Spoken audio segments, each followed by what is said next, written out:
really great. Yeah, I wonder why I'd bother. Well, what do you expect me to say? That's the third time in 2 weeks. I'm not just some bloody hobby of yours. Mary. All right, well, what am I supposed to do then? Sit at home and knit you a pullover or something? Is that what she does when you're with me?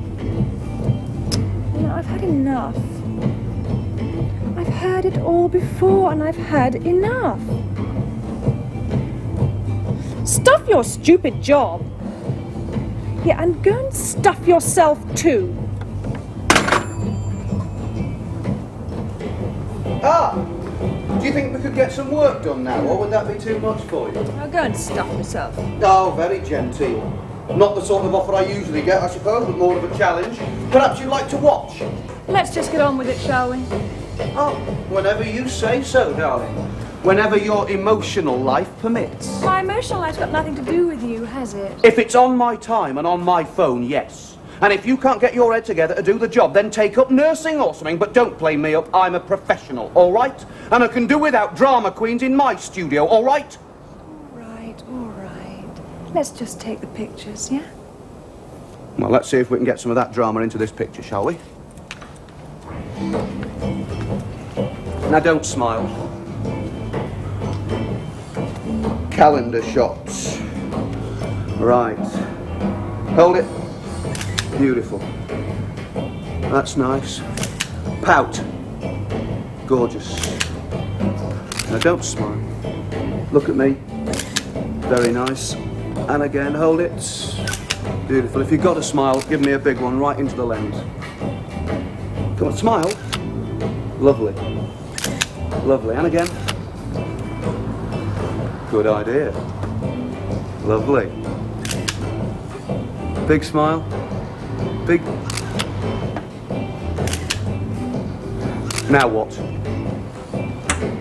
What are you doing in here? Sorry, Clive. There's a guy in a lorry down there wants you to move your car, I said I'd tell you. Well, can't you ring the sodding bell? This is a studio, not a sodding takeaway. Sorry, the door's open. I just came up. Oh, great. Well, I'll have a Ban the Bomb rally in here next. There must be an easier way to make a living. Oh, I don't know. What, that? That is a reject from the Royal Shakespeare Company. Come on, let's keep the traffic moving. That seems to be about the level of it today. I'll do it for you if you like. Oh, yeah. 17 grand's worth of Range Rover on your moped insurance. Wonderful. Keep the music on, sweetheart, and stay loose, eh? You never know. We might get something out of this abortion yet. Come on. Hey, I tell you what.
Darling, hello.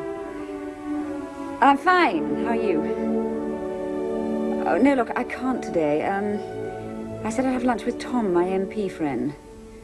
Yeah, that's all, yes. Well, why don't you come round this afternoon? I can be back by 3. No, of course not. Don't be silly. Yeah, all right. See you later, Bye.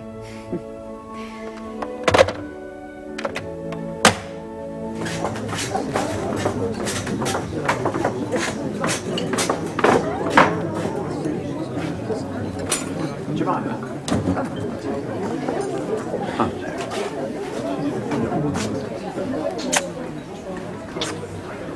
Full, beautiful, a fairy's child. You quoting Keats or casting aspersions on my father's sexual habits? Very good. Is this all perfectly discreet, Tom Amius? What if Mrs. Amius should walk in? Ah, tell her you left me 18 months ago for that wretched director of yours. You haven't answered my question. Mrs. Amius is in Cornwall. Oh, is she?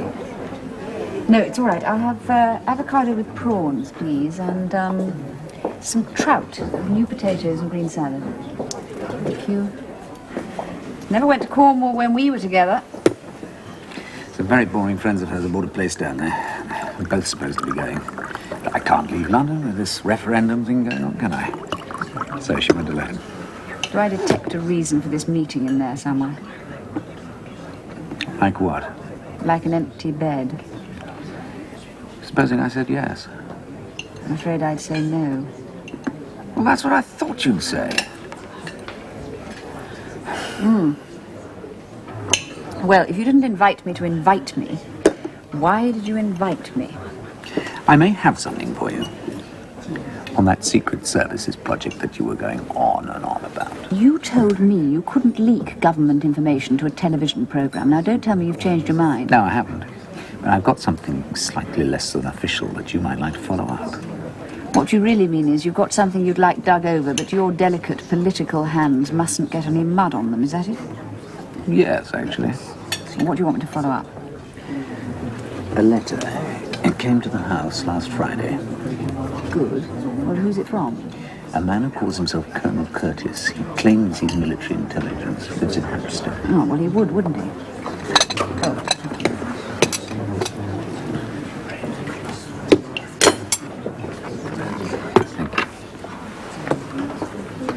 What does he want, then? He claims he wants to give me some information on some sort of high-level scandal he's got wind of. Now, the military won't vouch for him. Not that that means very much. It's obviously got you curious enough to check him out. Why on earth should he pick on you? Well, you must know I'm something of a watchdog, Parliamentary Security Committee and so on. You sound sceptical about this colonel. Well, there's always a Colonel X or a Colonel Y crawling out of the woodwork, isn't there? I suppose a few of them are genuine. Most of them have been reading too much Le Carré. Have you replied to the letter?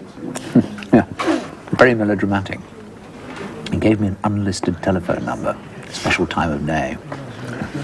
Well, I said to him that I'd be interested to hear what he had to say, but I couldn't compromise myself with a direct involvement. Unless he happened to be female. Yes, and approximately resembling yourself. I said, look, why don't you give your stuff to the medium, and then I'll dig around, see what corroborating evidence I can come up with, and we'll take it from there. And? Oh. He agreed. So, either he's after some notoriety, or he's got something to tell us. Will you have a word with him? Well, of course I will. What do I have to do? Wait blindfold in a telephone box? Absolutely. No, I gave him your number at Megalith. Oh. I better let Cherry in on it then, or she'll think it's another of my wicked liaisons. Oh, you still have them then, do you? Do you think I could have some more wine? I seem to have almost finished with this one. So, I agreed to meet him. If he's got anything to say, I'll film an interview. Could be useful. I think I'll talk to David about it first, though. He's generally good at this sort of thing. Who's David? Oh, darling, didn't I tell you? No, you didn't. Well, rather lovely journalist I met at a party last week. Very boring party apart from that, full of left-wing ideologists wearing camouflage jackets and talking about the monopoly of the power structure, drinking lager out of cans. Doesn't sound very Jemima. What were you doing then? Well, you know, I sometimes get the idea it's all going on at a grassroots level, and when I get there I find it's almost as tedious as the gin and tonic mob. Who does David work for? Freelance. Does things for New Statesman and Undercurrents, mostly left-wing. Written a couple of books, too, but I haven't read them yet. Do you know, I hardly get time to read anything at the moment. Jemima, did you see that? About the girl who threw herself out of the window, the model? Well, of course I did, yes. Mary something. Bernard. Yeah. She was on my case list. The clinic put her on to me after she'd tried to take an overdose. Well, it wasn't very serious. She told me she was just playing at it. She was serious enough this time. Jumping out of a window isn't exactly playing at it. I know, and I don't believe it. Why? I saw her in Regent Street about 2 weeks ago, and she was very happy. She'd got in with a Diana Boyle agency, and she was doing well as a model. I just can't help wishing if she'd been in some kind of trouble, she'd thought of me and picked up the phone or something. She was very young. And likeable, too, once you got past all the posing. Yes, well, these things happen, don't they? Yeah, but not to Mary. I'm sure she'd never have actually killed herself. You're worried about it, aren't you? Oh, my God. I've got to go. I must pick Helen up from school. Can you come with me? Do. She'd love to see you. I can't today. I'm sorry. I have to go and interrogate my hapless, handsome journalist. I'm sure you Well, do. I do. Okay, darling. Now, what about tomorrow? Lovely. Thank you very much for the coffee. Bye-bye. Bye.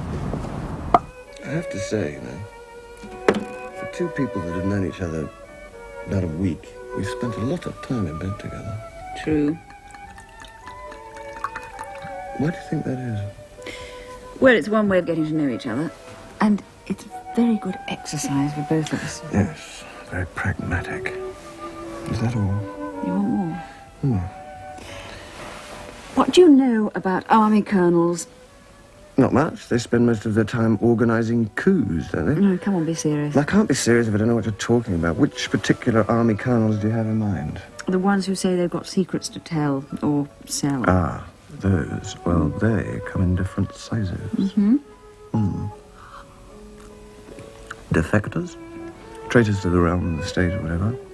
Agents provocateurs. What do they do? Provocate.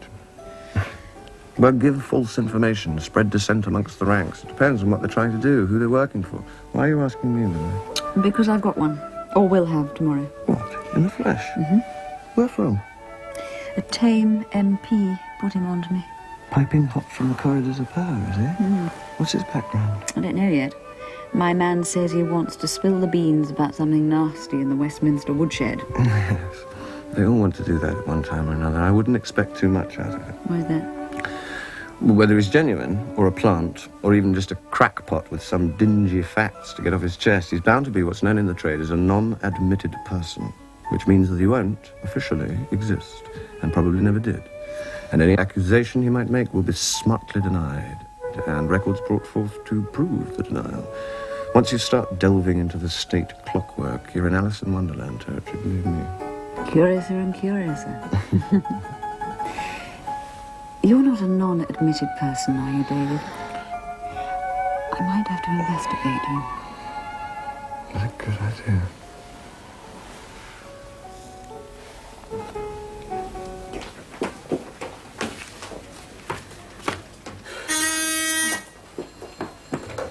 Jemima Shore's office? No, I'm afraid not. No, she's been unavoidably detained at a meeting. Yes, I'll get her to get in touch when she can. Good morning. Morning. Well, no wonder you're late. You've been to that shop again, haven't you? I couldn't help it. I had to park near there.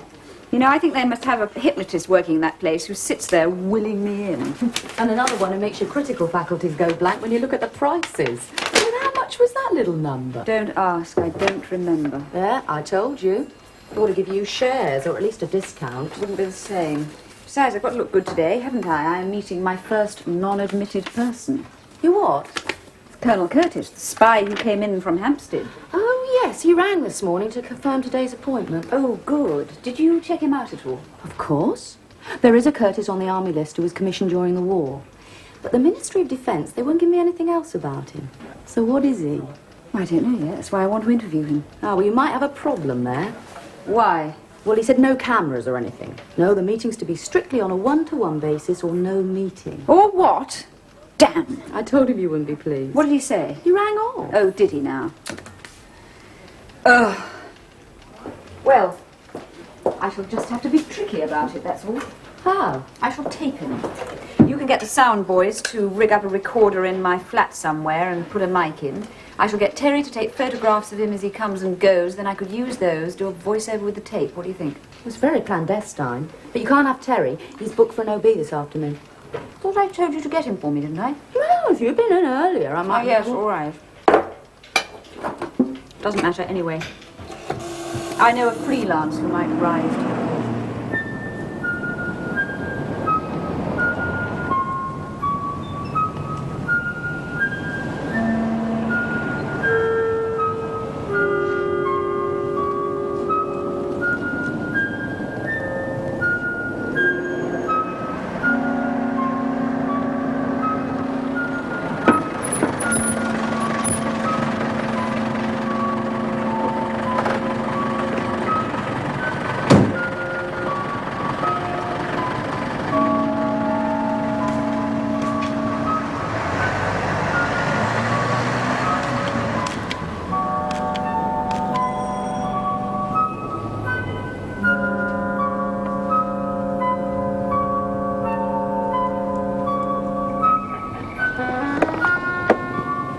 Miss Shore, of course. Colonel Curtis.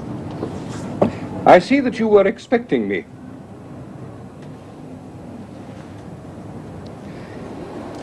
Well, I imagine he's got enough material by now. So, may I come in? Yes, of course, please do.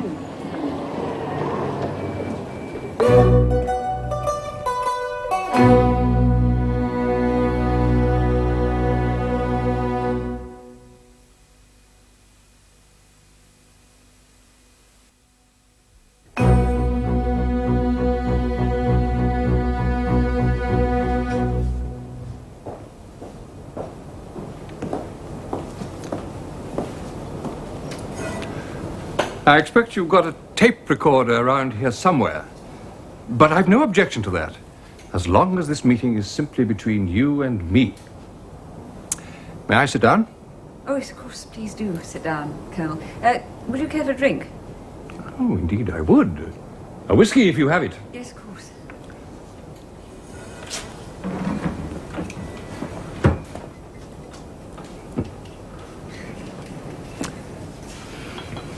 Ice? No, just the whiskey, thank you. Well, now, if you don't object to tape recorders and photographs, why did you object to an interview? Oh, well, I've no wish to get involved in the television circus. I simply want to make known certain facts. I can appreciate Mr. Amias putting me on to somebody like yourself as a go-between. But I am not going to put myself up as a personality for you. Fair enough. But you've got to put yourself up as something if you expect to be credible. Well, my credibility is irrelevant, Miss Shore. Your very good health. When were you commissioned, Colonel? During the war. And I came back from Korea as a major. After that, I was posted first to Berlin and then the Middle East. It might interest you to know that I remember your father there. You have his looks, if I may say so. Really? Well, that would have been around, 1965. Yes. Yes, we were stationed together in Aden, and then later, by chance, in Hong Kong the following year. The year that your parents were killed, I believe. Yes, in a car accident. Did you know them well, Colonel? No, not well. But we met on several occasions, regimental dinners and so forth. Now, I don't think that you were with them then, abroad, were you? No, I was at boarding school in Sussex. I was going up to Cambridge when they were killed. And you were the only child? Yes. This your dossier, or mine, by the way? Well, it's simply an illustration of how paths can cross, Miss Shore. The older one gets, the more curious those paths can be. It still doesn't prove your credibility to me, Colonel. Try telling me something I don't know already. Then I'll give you something to work on as a journalist. Are you at all familiar with the name of Richard Clarendon? Richard Clarendon? Yes, of course. He's something to do with the Foreign Office, isn't he? One of the Whitehall mandarins. What about him? Well, until very recently, Clarendon had a mistress, a girl half his age that he met about 3 months ago.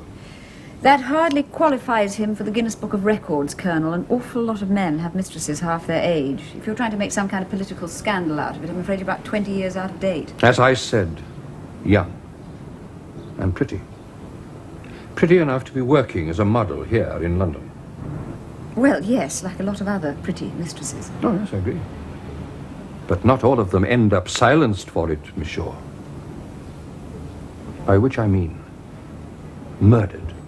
Didn't he tell you anything else? Not much. He said that the misadventure verdict on the girl was nonsense and that she'd been killed to shut her up. Shut her up about what? The affair with Clarendon? That was his implication. He wouldn't say how he got his information or where it came from. He said that others knew about it and that it was being deliberately withheld from the press. Weird thing is, you know, that it's the second time in 2 days somebody's told me Mary Bernard didn't kill herself. Am I going to have to talk through this door for much longer? No. Come on in, the water's lovely. Thank you. There he is. The mysterious Colonel Von Curtis. Do you know, I think he is a pro of some sort, because I wasn't obvious. Well... Now, how is he involved? Who does he work for? Or against. You see, maybe it's a leak, unofficial, indirect, so that nobody gets their hands too dirty. Yes, well, if what our colonel here says is true, I can understand why. Yes. Well, I'll do a couple more of these, and I'll see what I can dig up for you.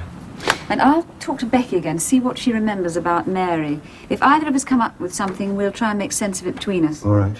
Well, I'll make some coffee then, shall I? Good, yes, do that.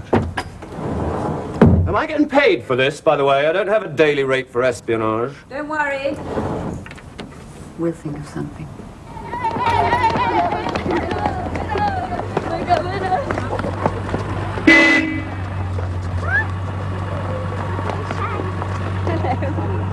You see, you can't get rid of me. Come on. To the park. Lovely. The park, eh? Wait!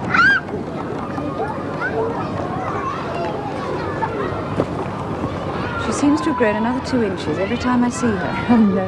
I'm beginning to feel more like a grandmother than a godmother. She's starting to get crushes on pop singers now. I'm sure I was much older than her when I did that. That's because there weren't any, except Elvis Presley. If you didn't like him, you were stuck. I think it must be the clothes and the makeup. They weren't like that in our day, now were they? Now you are making me feel like a grandmother. Stop it. Do you think it's true about the Bernard girl? I don't know, but I want to find out. You see, what I need to do is to talk to somebody who was close to her, flatmate, girlfriend, Someone that she might have confided in. Can you think of anyone like that? I'm not sure. There was a girl with her when I last met her. There was another model with the Boyle agency, I think. They seemed quite good friends. Can you remember her name? Jenny something. She was a blonde girl, quite tall. Do you still have the files on the Bernard girl? You know, family background, that sort of thing? No. But I could get hold of them for you if you like. They'll be at the office. But you mustn't make them public or I'll be in trouble. Social workers are supposed to keep their information confidential. Of course not. What about the police? Are you going to tell them about this? No, I don't think so. Not until I've got something I want to say, at least. You know, what I really do want is some ice cream. Do you think you'd persuade Helen to let me treat her? Shouldn't be too hard. I'll go and try. What about me? Yes, you're allowed.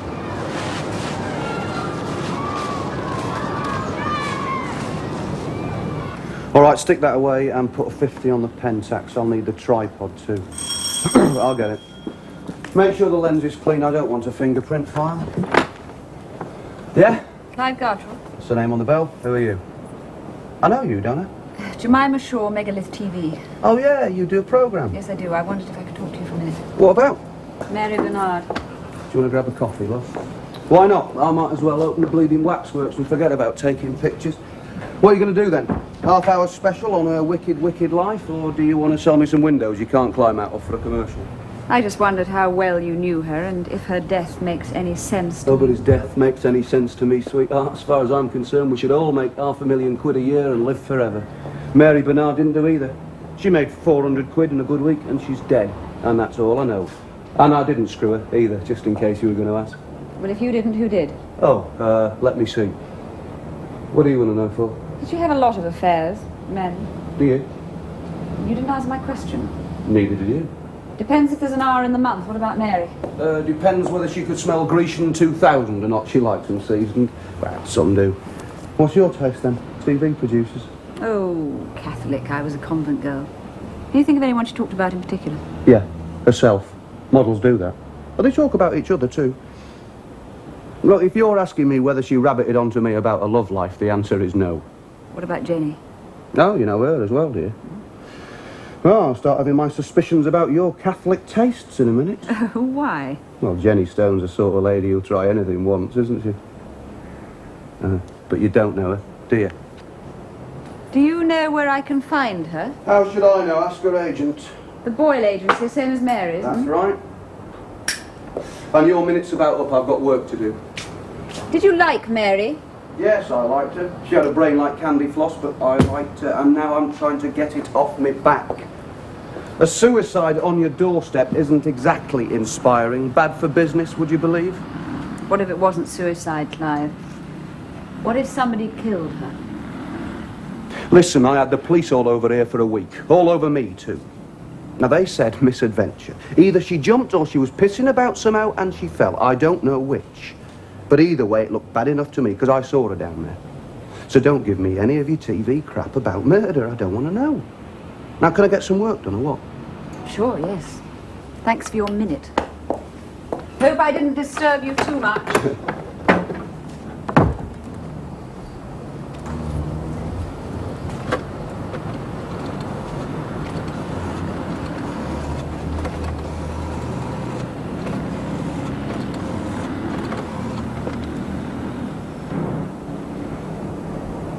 Jenny, it's Clive. Listen, sweetheart, it's not over yet. I've just had some TV journalist in here asking questions about Mary.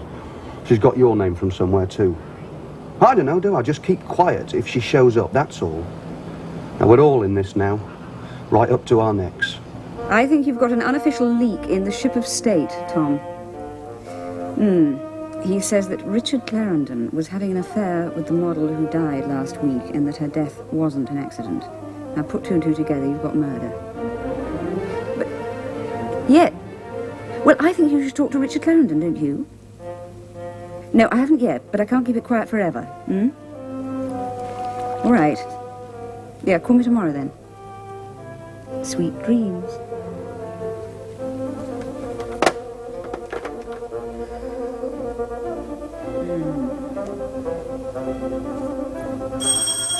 Go away!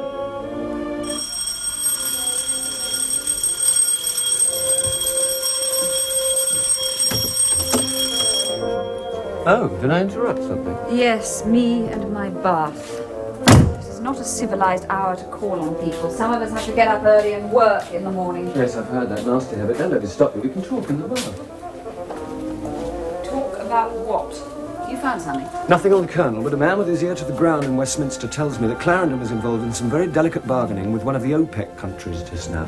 Yes, so? Well, so maybe the girl was going to blow the whistle on him just at the wrong moment. And he had her killed for it, is that what you mean? Well, governments have done worse. Termination with prejudice, the Americans call it. That way it doesn't sound like murder. Well, it's a possibility, isn't it? I suppose it's a possibility.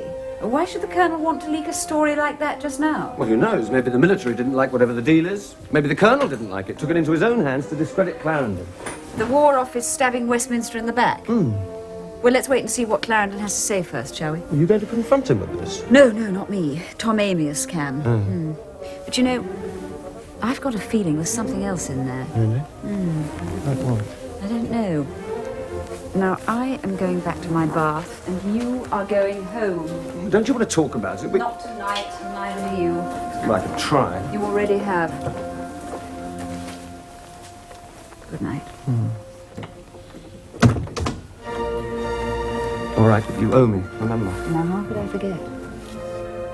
That's your Jenny Stone. Oh, good. She is with the Boyle agency. Huh? Now, what about them? Well, they've been going about 3 years, quite successful in spite of the slump. They do a fair amount of work for clients abroad, and they've been very good at finding new faces.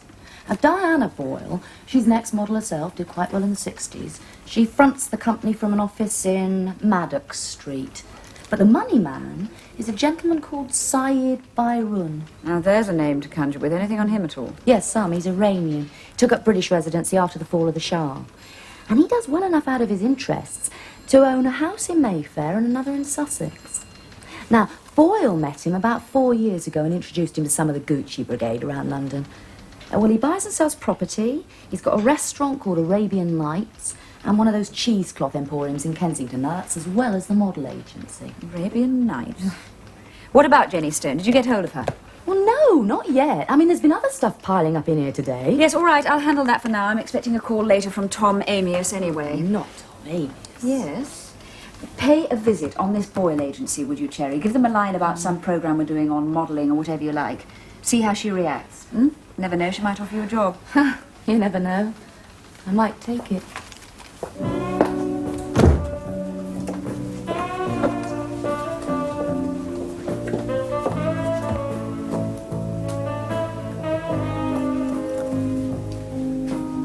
Excuse me. Yes? I'd like to see Diana Boyle. Miss Boyle doesn't see girls without an appointment. And you need to leave a portfolio with us first. I'm not a model. My name's Cherry Bronson. I work for Jemima Shore, Megalith Television. I see. Well, I'll just check. Just a moment, please. Please take a seat.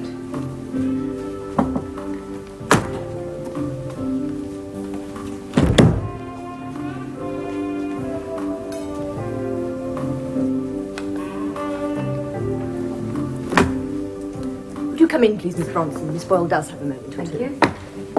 Miss Bronson? Miss Boyle? Sylvie tells me you work for Jemima Shore. Yes, I do. Sit down. You Thank must you. tell her I'm a great fan. I'm a career woman myself, and I can appreciate the kind of success she's made. Not easy in a man's world. What can I do for you? Well, I was hoping to talk to one of your models, Miss Boyle. A girl called Jenny Stone. I understand she was a friend of Mary Bernard, the girl who died last week. Yes, it's very tragic. We were all fond of her here. But I'm afraid I don't quite see the connection with yourself, Miss Bronson. Oh, I'm sorry. It's a project we're working on, Miss Boyle, about the model business. You know, the stress behind the glamour, that sort of thing. Well, we think there might be a programme in it. Yes, I'm sure there is. Why Jenny Stone in particular, though? Well, we'd like to approach it from the girl's point of view initially. And if Jenny was close to Mary, we think she might be more aware than, say, agents or photographers of the kind of pressures that can lead to such a tragedy. Yes, I see. Well, I'm sure that Jenny would be glad to help, but I'm afraid she's out of the country at the moment. We work with the French and German photographers a good deal, and she's very popular with them just now. Was Mary Bernard popular with them as well? She did 1 or 2 assignments, yes. Oh, so they worked together abroad, Miss Boyle. On one occasion, but I don't see the significance. Oh, this is just a guide as to their working relationship, that's all. I'm afraid at this stage of the project, all we have is questions. Does Clive Gartrell work with Jenny as well? I will be talking to some photographers later, and I'd just like to know how he and Jenny get on. I think the best thing I can do is to put Jenny in touch with you, don't you? I'm sure she can give you a better background picture than I can from a desk. Perhaps if I'd had some notice, I could have been more help to you, Miss Bronson. As it is, I do have a schedule to keep, I'm afraid. Oh, yes, of course. Well, if you could just give me Jenny's telephone number, I won't take up any more of your I'm sorry, time. we do make it a rule not to disclose our girls' personal addresses. I'm afraid the best I can do is put her on to you as soon as she's back in the country. Well, goodbye, Miss Bronson. Such a pleasure meeting you. And do give my regards to Miss Shore, won't you? Oh, I will. I'm sure she'll be grateful for all your help. Goodbye, Miss Boyle. Goodbye. Goodbye. Get Mr. Byroon for me, will you, Sylvie? Tell him I'd like to see him here as soon as possible.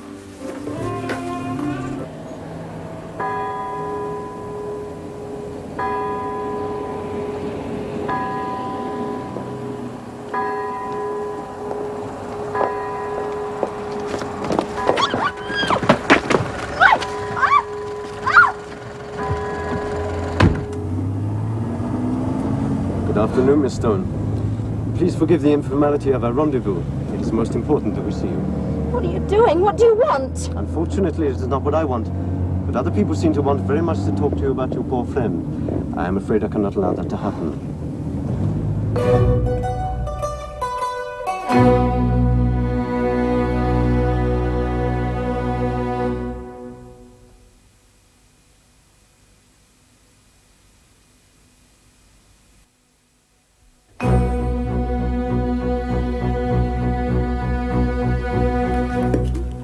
Yep.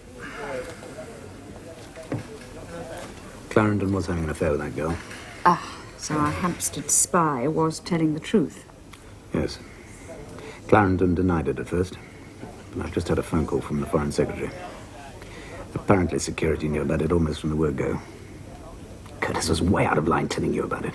You mean they have admitted him as genuine? No, well, they had to. Let the cat out of the bag, hadn't he? Question is, was Clarendon responsible for her death? No. Well, not as far as any prosecution goes, it seems. Look, if Curtis stuck his neck out to expose Clarendon, he must have had a very good reason for it. Jemima, you're going to end up doing time under the Official Secrets Act if you're not bloody careful. Whatever Curtis's motives were, they're quietly buried now. Somewhere between the military and Westminster. You're saying it's a cover-up? Yes, of course it's a bloody cover-up, but it's a cover-up of an indiscretion, not a murder. That's a politician's stance, Tom. I am not a politician. You're not a special branch detective either. Okay, so Curtis knew about the affair. So did half a dozen other people. They're not jumping up and down screaming murder. There's been a verdict, death by misadventure. Everybody's sticking to it. Yes, except the Colonel and Becky Robertson. And me.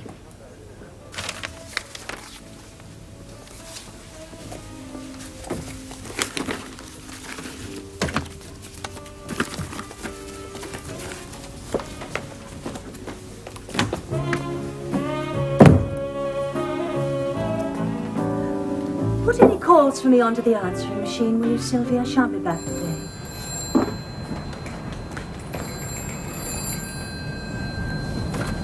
Hello? Jenny, what's up?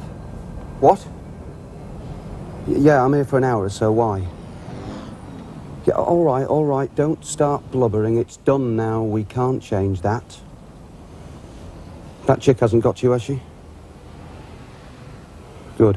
Well, look, if you want to talk about it, come over. There's no one here. Missing? How on earth can they be missing? Your guess is as good as mine, but they're not there. No files, no records, nothing. I checked as discreetly as I could in case someone had just taken them out for a case study. But as far as my department is concerned, Mary Bernard simply does not exist anymore. Curiouser and curiouser.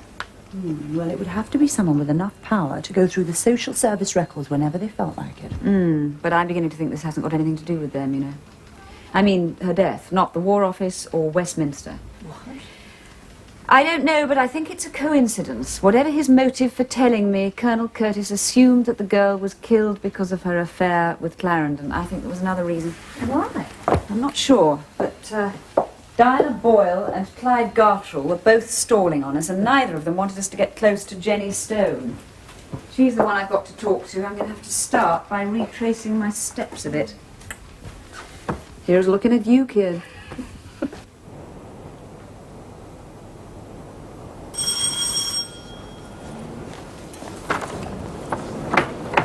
Well, don't just stand there coming.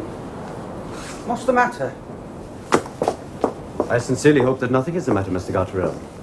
But, just to be certain, I thought it best to have yourself and the young lady under my protection, at least until this trouble passes. He made me phone you, Clive. He had these nutters with him. What trouble? There's no trouble. I'm glad to hear you say it. But I understand Jemima Shore visited you recently concerning the unfortunate Miss Bernard? She's just scratching around. Anyway, what do you expect? I'm bound to get a little attention, aren't I? Hey, I've carried it for you this far, and so's she. You didn't think it was just going to fade away, did you? Oh, but I did. Miss Bernard was something of an embarrassment to others beside myself. And you were both sufficiently involved in my enterprise to guarantee your cooperation. Exactly. So why this? I have an idea Miss Shore will not be content with the situation as it is. Her intuition has already brought her uncomfortable. Oh! Oh!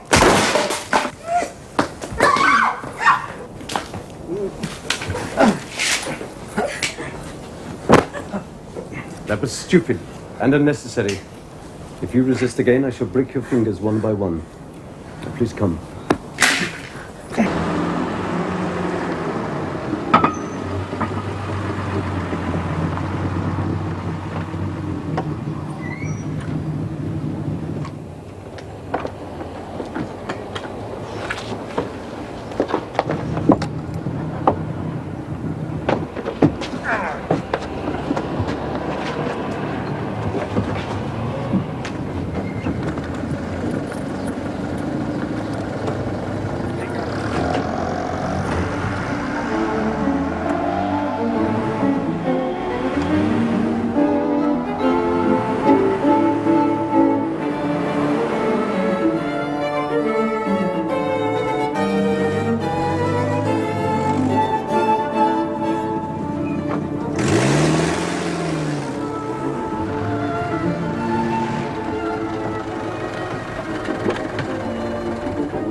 crazy. You don't have to do this. I have my interest to protect Mr. Gartrell, and I do not trust you.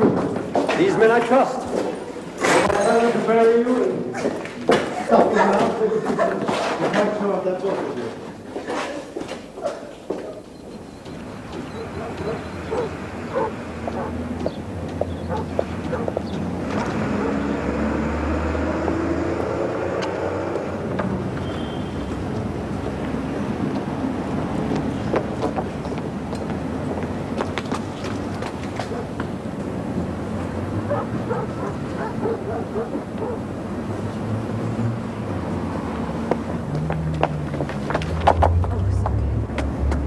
You mean he's kidnapped them, both of them? Well, he didn't take them there for the swimming gala. And you're sure it's this Byron character? David, who else? We talked to Clive Gartrell about Jenny Stone. We talked to Diana Boyle about Jenny Stone. They both of them clam up.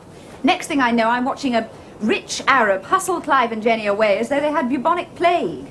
They're both involved in something, and Mary Bernard knew it. That's why she was killed. Yes, I guess it fits. But what can we do? You won't get the law to haul away a man like that just on your say-so. You've got to have testimony, and that's sitting in the swimming bars with a gorilla by the door. I know. That's why I came to a big, strong gorilla tamer like you. Oh, now, wait a minute. Taking photographs is one thing. Acting Clint Eastwood's another. He wins because it's in the script. Well, don't worry. We're going to cheat. We're going to get some bananas on the way. Oh, yeah? And you'll throw those at him first, will it? Something like that. Now, do you want to impress me or not? I was always the one that got sand kicked on his face at the beach. Well, you'll just have to hope things have changed, won't we?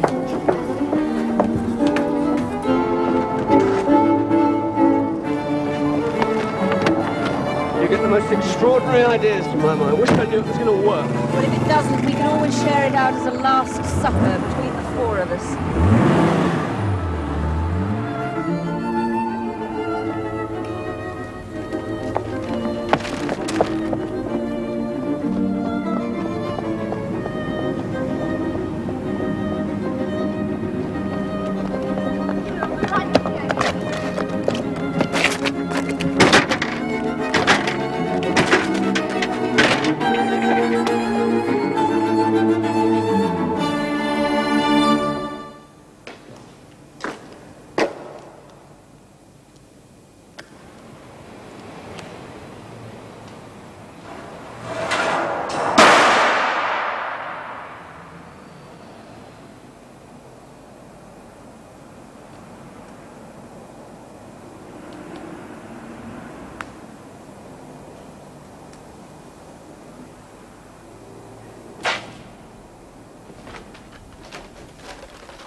From Mr. Barron, for you. It's dinner time, monsieur.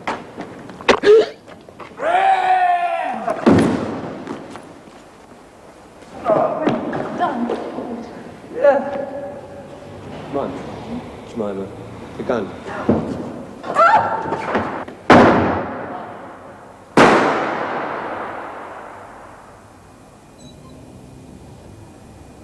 Now, you've just dropped that gun. Do you hear me? For Christ's sake! Oh, you want to go to jail for 20 years, do you?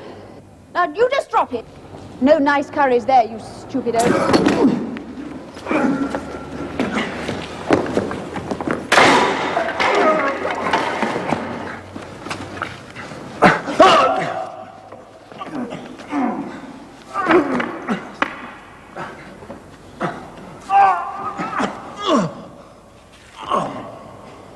Right hand on your head.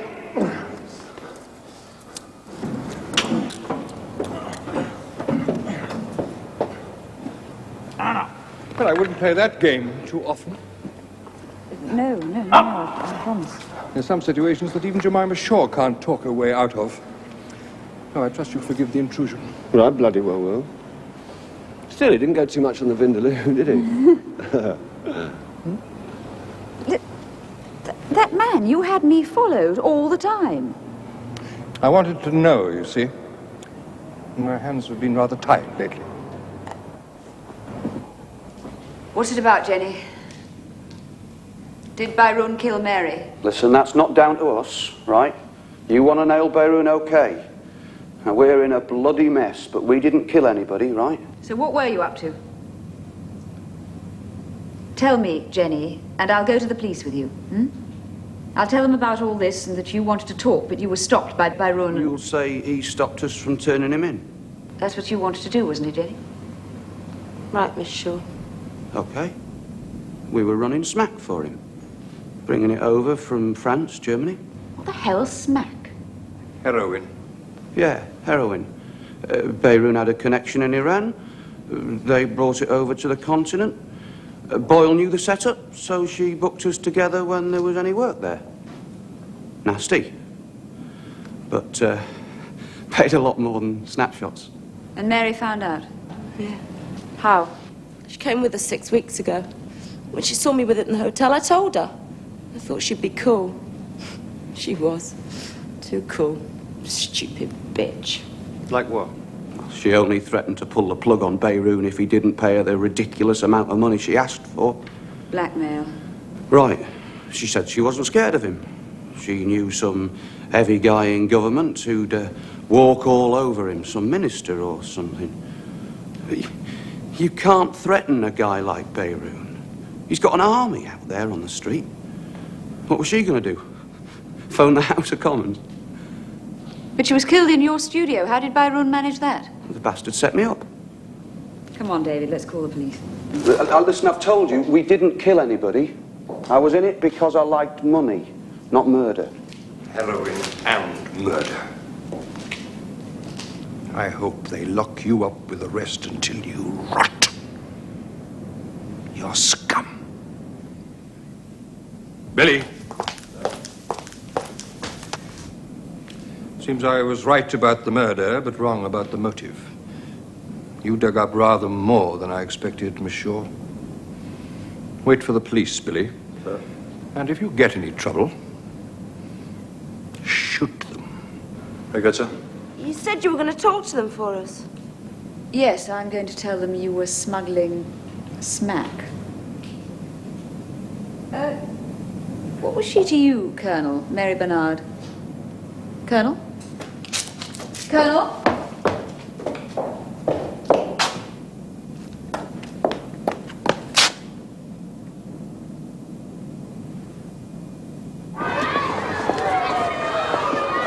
Poor Mary. Poor silly Mary. Oh, she really didn't know what she was up against, did she? Byron? No, she certainly didn't. Listen, do you think Helen would notice if we slipped off? Coffee? Get her? Wonderful. Listen, you said you called me last night. Oh, yes. About your colonel. Yeah. It's nothing definite, but I thought you might like to know. Yes, indeed, I would. Well, I looked up some of my old case notes after those files went missing, and I found some on a conversation I'd had with Mary about her family and things. I'd forgotten it.